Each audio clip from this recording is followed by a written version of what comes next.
നിനക്കിത് ഇഷ്ടപ്പെട്ടോ നോക്കി. എനിക്ക് കല്യാണത്തിന് ഇഷ്ടമല്ല, പിന്നെയല്ലേ ഡ്രസ്. എന്തെങ്കിലും ഒരു വഴി ആലോചിക്കണം.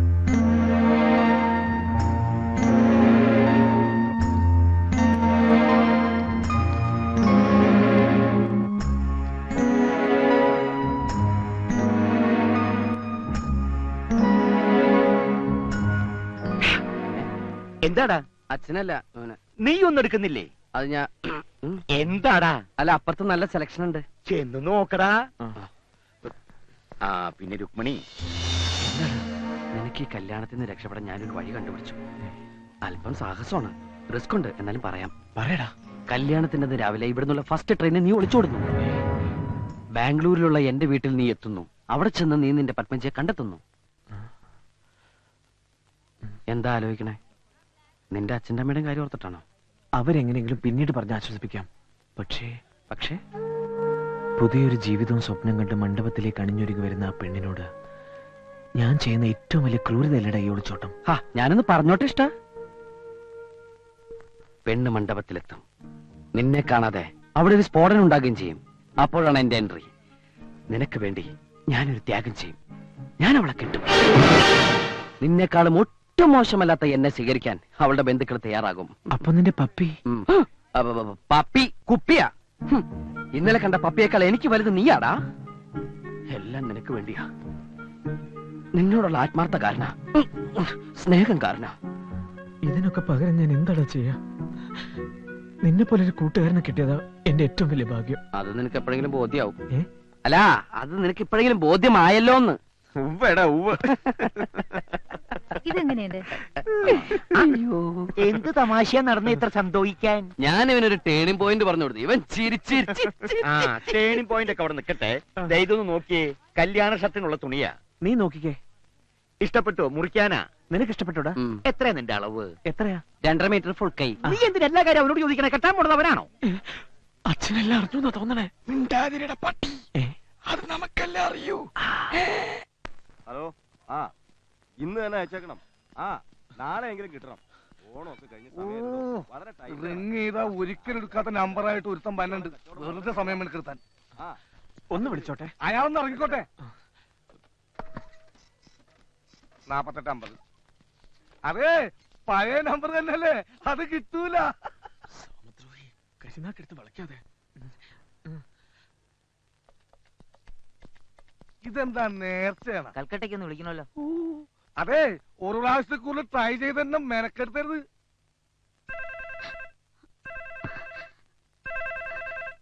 ഹലോ ഹലോ ഹലോ, ഞാനാ.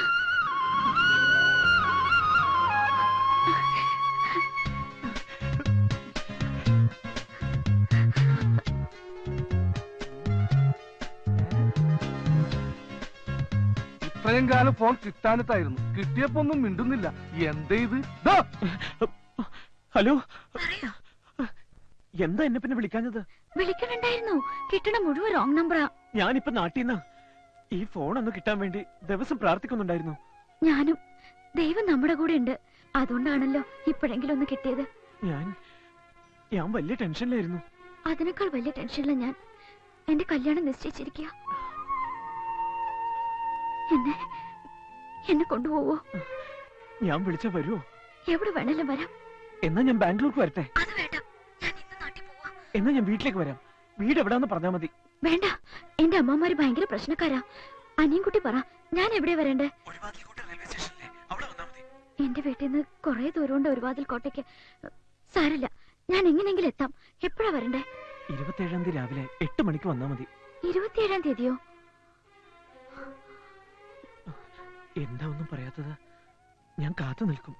അനിയൻകുട്ടി, വീട്ടുകാർക്ക് മുഴുവൻ അപമാനം വരുത്തി വെച്ചിട്ടാ ഞാൻ ഓടിപ്പോരുന്നത്. വരാതിരിക്കോ?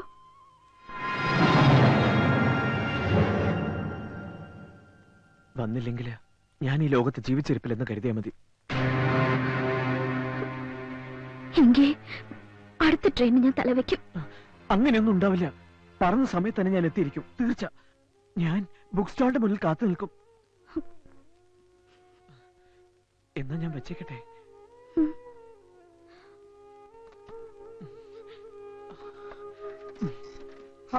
ചെല്ലി കൽക്കട്ട കൽക്കട്ട. ഇത്രയും നാള് വിളിച്ചിട്ട് കിട്ടാത്തതിലുള്ള നഷ്ടമൊക്കെ നികത്തി തന്നെ നന്ദി. ഇതാ ബില്ല് 740 രൂപ. ഇന്നാ ആ. 800 രൂപയുണ്ട്. ആ. ബാക്കി താമസം. എന്തൊരു തങ്കപ്പെട്ട മനുഷ്യൻ. ഞാൻ തെറ്റിദ്ധരിച്ച് ഇടക്കിടക്ക് വരണേ. എന്നാ ഞാൻ പോട്ടെ. വേഗം കൊടുക്ക്.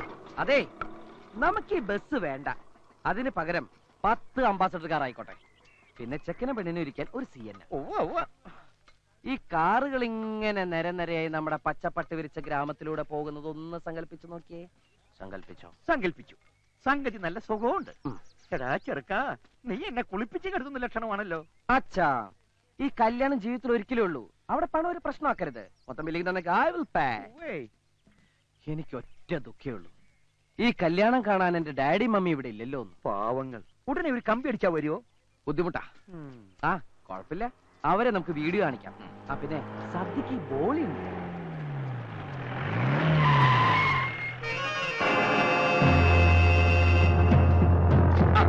എത്തിയല്ലോ കാലാൽപ്പട.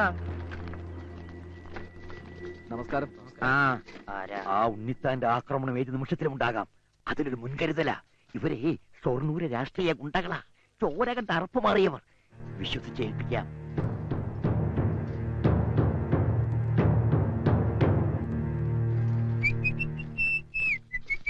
നീ ഇതെവിടെയായിരുന്നു? ഇതൊരു കല്യാണ വീടാ. മണവാളിനെ പലരും തിരക്കും. എനിക്ക് പകരല്ല ചെവിന് ഇവിടെ നിർത്തിയത്. എന്നാ ഒരു കാര്യം ചെയ്യാം, നാളെ നിനക്ക് പകരം ഇവനെ കൊണ്ട് കെട്ടിച്ചേക്കാം. അല്ല, നീ സത്യം പറഞ്ഞോടാ? ഇങ്ങൊന്നേ. എന്താടാ? ഒന്നും അറിഞ്ഞിട്ടില്ല. നീയായിട്ട് അറിയിക്കാതിരുന്നാ മതി. പിന്നെ എന്തിനാ എപ്പോഴെപ്പോഴും കൊള്ളിച്ചു പറയുന്നത്? എടാ, അത് നമ്മുടെ മനസ്സിൽ കള്ളത്തരമുള്ളോണ്ട് തോന്നണല്ലേ. ആട്ടെ, നീ ഇതുവരെ എവിടെയായിരുന്നു? എടാ, ഒരു ട്വിസ്റ്റ് ഉണ്ടേ. എന്താ ടിക്കറ്റ് കിട്ടിയില്ലേ? ഒന്നല്ല രണ്ടെണ്ണം. ഒക്കെ എന്തിനിപ്പോ രണ്ടെണ്ണം? ഞാൻ ഒറ്റക്കല്ലല്ലോ പോന്നത്. അവളും ഇല്ലേ? ഏതാ അവള്? മേരി മൊഹബത്ത്, ബാംഗ്ലൂർ ലड़की.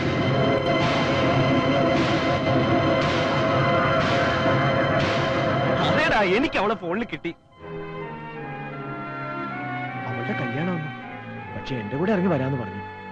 എന്നിട്ടൊരു ചോദ്യം, ഞാൻ വരാതിരിക്കുമെന്ന്. ഞാൻ എത്തിയില്ലെങ്കിൽ ചത്തൂന്ന് കരുതിയാൽ മതി എന്ന് ഞാൻ പറഞ്ഞു. അപ്പൊ അവള് പറയാ, എന്നാ അടുത്ത ട്രെയിൻ അവൾ തലവെക്കുമെന്ന്. എന്തൊരു സ്നേഹമല്ലട അവൾ. ആ, അടയാളം കണ്ടുപിടിക്കാൻ വേണ്ടി ഞാൻ ആ ബുക്ക് സ്റ്റാളിന് മുമ്പിൽ നിൽക്കാന്നാ പറഞ്ഞത്. എന്തു പറ്റിടാ? ഒന്നുമില്ല. ഈ വിഷയത്തിലൊന്നും നീ ഇടപെടണ്ട. ഫുൾ സ്വിംഗിൽ അച്ഛന്റെ കൂടെ നിന്നോണം. എല്ലായിടത്തും നിന്റെ വക്രബുദ്ധി പ്രവർത്തിക്കണം. മോനെ, നിങ്ങൾ അവിടെ എന്തെടുക്ക? ആ ഉണ്ണിത്താൻ ഇങ്ങോട്ട് പുറപ്പെടാൻ അവിടെ പടയൊരുക്കം നടത്തുന്നു. ഇവിടെ നടക്കുന്നതൊക്കെ അയാൾ അറിഞ്ഞു. ഇതേ മുഹൂർത്തത്തിൽ നിന്നെ കൊണ്ടുപോയി ബലമായിട്ട് കെട്ടിക്കാനുള്ള പരിപാടിയാ.